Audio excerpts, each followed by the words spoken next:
Hi, welcome to the presentation about MSc Human Geography Research. My name is Richard Yarwood. I'm a Professor of Human Geography at the University of Plymouth. I'm also the Programme Leader for our MSc Geography Research degree. And thanks for tuning into this, and I'd like to tell you a little bit about the course. I'm just going to try and share my screen with you so I can show a presentation about this. Just bear with me for a moment. And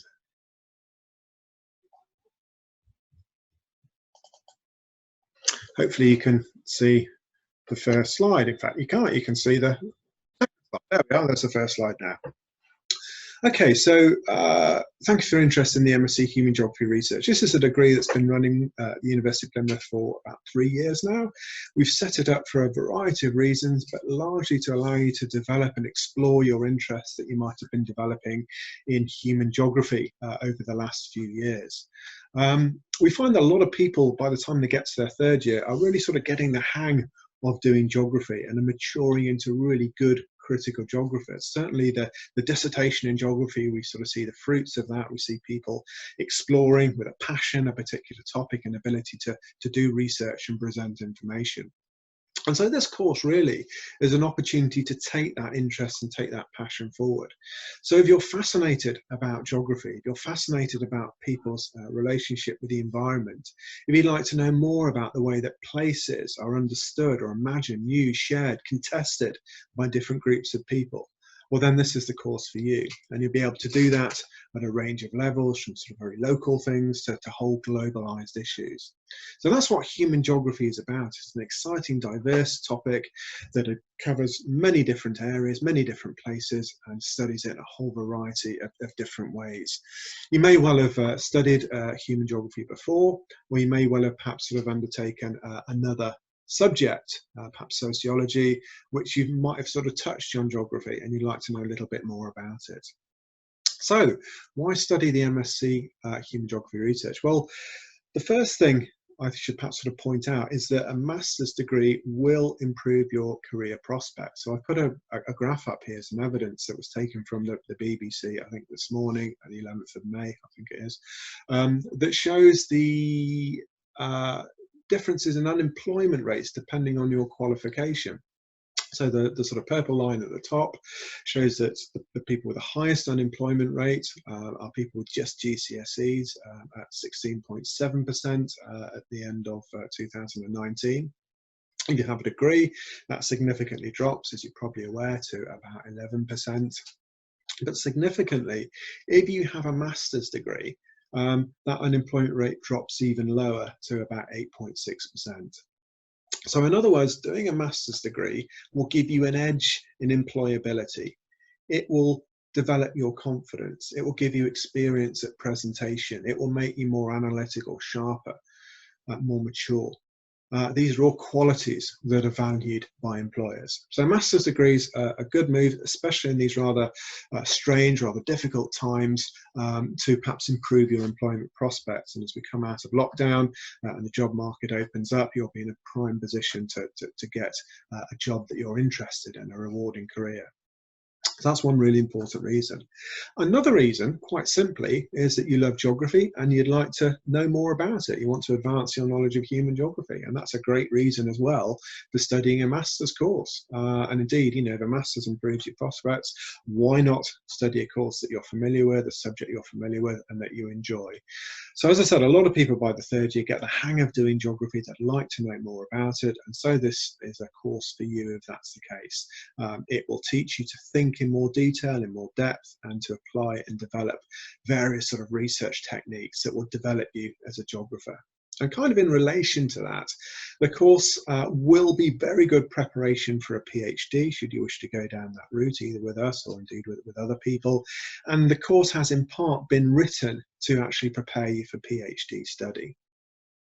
Just to expand on that a little bit more, at the University of Plymouth, we're very proud to be partners in the Southwest Doctoral Training Partnership, the Southwest DTP, along with our colleagues at Bath, Bristol, Exeter, and University of West of England in Bristol as well. So these 5 institutions are a partnership that are part of this Southwest DTP, and the whole point of the DTP is to provide funding and training for PhD students. Now, to get funding, you have to also undertake training. And so this master's course provides you with that training to set you up for ESRC funded PhDs. There are two routes, what's called a 1+3 and a +3. The +3 is 3 years straight funding for a PhD, and you can do that if you've already got a master's, an appropriate master's. And the 1+3 route is a year's master's followed by 3 years PhDs. Now, that 1 year's master's has to be a master's that is approved by the ESRC, that provides a requisite amount of quantitative and qualitative training. And I'm very pleased to say that the master's in human geography research was written specifically to provide that. So if you do our master's, you will then be able to apply for +3 funding to do a PhD. Or you may well be lucky enough to get 1+3 funding and have the master's course funded as part of your PhD. So in short, the course is written to support PhD students and provide that base level of training that is important. Let me tell you a little bit about the course and how it's organised. The modules are all core modules. The modules that everybody follows. It's partly for the reasons I've just outlined, that the ESRC requires students to undertake a certain degree of training in certain areas. But within those modules, there's a huge flexibility that allows you to look at areas of geography that you are interested in. So I'll just sort of talk you through it. You can study the course full-time or part-time.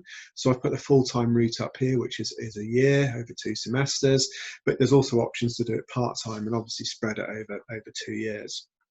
But in semester 1, the sort of first module, or the core module, is research in human geography, philosophies and design. And what we do in that is really get you to think like a geographer. We look at key paradigms, we look at key ideas, we look at debates, we look at conflict within geography, we look at how the discipline has developed and how, perhaps more importantly, it is developing at the sort of cutting edge of research. And we get you to think about those topics and, more importantly, apply them to your research. The second module that we study is quantitative research in human geography. So that's using data, it's using numbers, learning how to gather data, to analyse data and to present data. And significantly, that is undertaken with other master's students, usually the planning students, and we often work with local partners on a specific sort of real world project to get you to develop those kind of things. And of course, data, something that's sometimes quantitative stats are sometimes areas that students are a little bit nervous of, but this course develops your confidence with it. And as we've seen of late on the news, the ability to talk about statistics, in this case perhaps COVID and infections and the geography of that, is absolutely crucial in life. So it's a really good way of improving your confidence and skill at those particular topics, at analysing data. In the second semester, the research methodologies focuses on qualitative research. That's kind of the softer data that you can gather. So things like videos, photographs, ethnographic research, interviews, focus groups, all that kind of thing. And again, these are really important sort of current research. And the other topic that's really interesting, the other module that's really interesting is applied research. Now, in that module, you work alongside a member of staff and you work with him or her on a research project that they are currently doing. So for example, I'm doing one at the moment on living on canal boats, canal living, and so what you might do is partner up with that member of staff and help them on that project, helping to gather data, analyze data, or present data, or work with literature reviews. And so what you get with that is real world experience of working as a researcher on a real project that will gain you valuable experience either in the workplace or applying for PhDs. To cap the degree off, we also get you to study a dissertation, which is an independent piece of research, which allows you to put into practice all the skills or the ideas or the methods that you've learned so far in the module. And again, if you've done an undergraduate dissertation, it's similar to that. Okay, so it's an independent piece of work that is supervised, that allows you to follow a topic within depth and follow your own interests. Again, a really important piece of work that you can show an employer or a prospective university if you're studying for a PhD. Within all those modules, there's a huge scope to focus on things that you're interested in, okay, be it transport, be it rural geography, be it global conflict, and to focus on those perhaps with your assignments and some of your reading within those modules. So don't be put off by the rather general nature of the modules. It does allow you to specialise and follow your interests. And indeed, if we look at how we teach the course, you'll see why that's the case.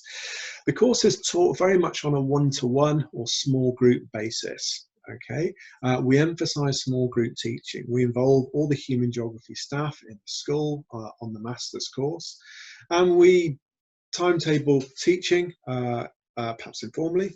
You'll be contacted by your tutor, you'll arrange a time to meet and have that particular session. You'll be given reading to do beforehand, and then the session will be based on a sort of interactive discussion about that reading and some of the ideas within it.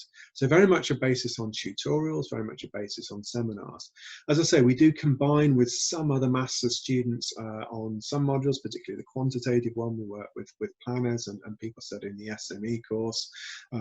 We combine with those. But on the large extent, it's very much one-to-one teaching on a small group level, which allows you to work closely with staff. They get to know you, you get to know them, and you can develop your geographical interests accordingly.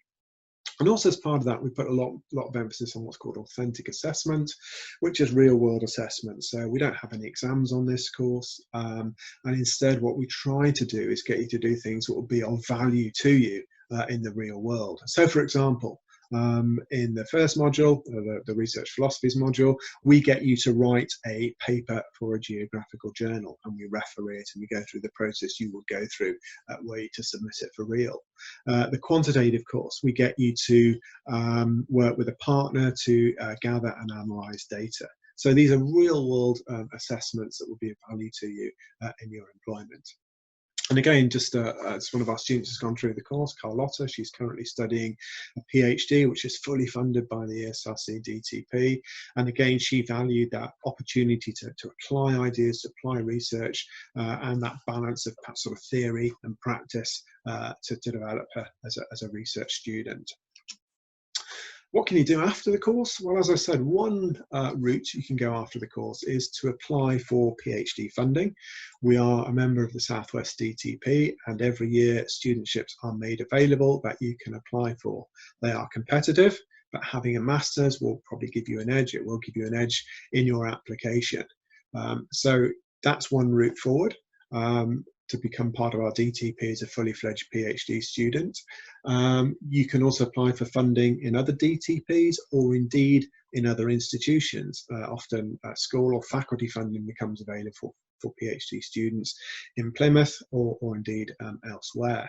And having a master's will certainly give you an edge in that application process, because you would have been developed and taught as a research student. In fact, most PhDs these days do require you to have a master's before you undertake one, so that will help. However, that may not be the route you want to take, and the master's course does open up a whole series of other opportunities for you. First of all, it perhaps almost goes without saying that the PhD will allow you to develop any sort of professional career, any sort of graduate career, you know, be it in accountancy or law or management, any of those kind of professions. And having a master's course will give you an edge over other applicants for jobs. Okay, so you will be more confident in your presentations, sharper in your analysis, better in your writing than people who've just got an undergraduate degree. And these are all really valuable, important, transferable skills that are valued by employers. So the degree, doing a master's, will give you that edge in what is going to be, let's face it, a very competitive marketplace when we come out of lockdown. Also, there are specific careers that will benefit from you having a research training. So I'm thinking of working consultancy. okay, where you might be doing perhaps market research or environmental consultancy, where they look for people with perhaps particular skills to talk to people, to present data. In many other sectors as well, I'm thinking of local government, in planning, in environmental work, all kinds of the third sector, the private sector, are all looking for researchers. Again, all you have to do is look at the television these days and look at just how important experts, people who are able to analyse and interpret data, are in all realms of life. And so the master's degree will give you opportunities to perhaps develop careers in these areas and give you some of the skills and the training that will go along with it. So studying masters, do it for enjoyment, do it because you like the subject, but it does lead to things the other end of the course, and it will improve your employment prospects, or it will improve your chances of getting PhD funding. To study with us, we normally like you to have a good degree, an upper second in a relevant discipline. So that might be geography, most obviously, but you may well have done another social science subject, perhaps sociology or philosophy or planning, and you may have come across the sort of spatial turn, the importance of geography, and you'd like to know a little bit more. That's fine as well. We'd be very interested in you if that's the case. If you don't quite get the upper second, have a chat, make the application, and we're really looking for people who are passionate, who are interesting, who've got focus and want to take the degree forward. There's other language and maths requirements that are on the screen as well. Maybe you're applying for overseas and don't have the sort of standard qualifications or the British qualifications. But yeah, think about those as well. And just also to highlight that when you come and do your degree with us, you'll be joining and very much part of an incredibly vibrant department, school of geography that has history, has pedigree, has excellence in teaching and research.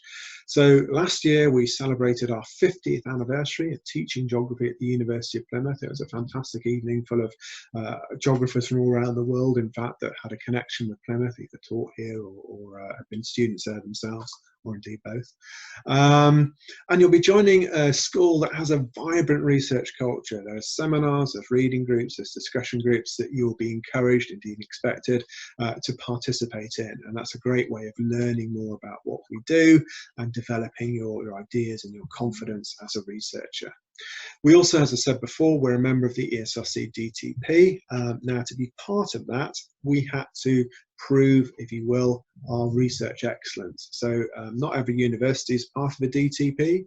Not every subject with any university is part of a DTP. So in fact, in Plymouth, it's just geography and psychology that had the requisite research excellence to be allowed to join and participate in it. So again, it's again perhaps sort of credit to what we do in terms of our research, the kind of environment you'll be drawn into. And of course, the DTP also offers you opportunities for training, to meet other students, and to find out more about research and geography in a wider sphere. So we hope you've sort of found that of interest. It's a really interesting course. It's taught very much one-to-one. It really will allow you to develop your interests in geography and for you to develop as an independent researcher and to take that career forward perhaps in a whole range of sort of settings. We hope you've answered some of the questions you may have, but certainly would love to hear from you if any of that interests you. If you've got any queries, would like to know more, just want to have a chat, want to talk about applications, opportunities, that kind of thing, please do drop me a line. As I say, my name's Richard Yarwood. I'm Professor of Human Geography at the University of Plymouth. Drop me an email in the first instance. My address is on the screen. It's ryarwood@plymouth.ac.uk. Okay, hope you've enjoyed that. We'll look forward to hearing from you. And more importantly, we look forward to you joining us in September. Okay, thank you for listening and take care.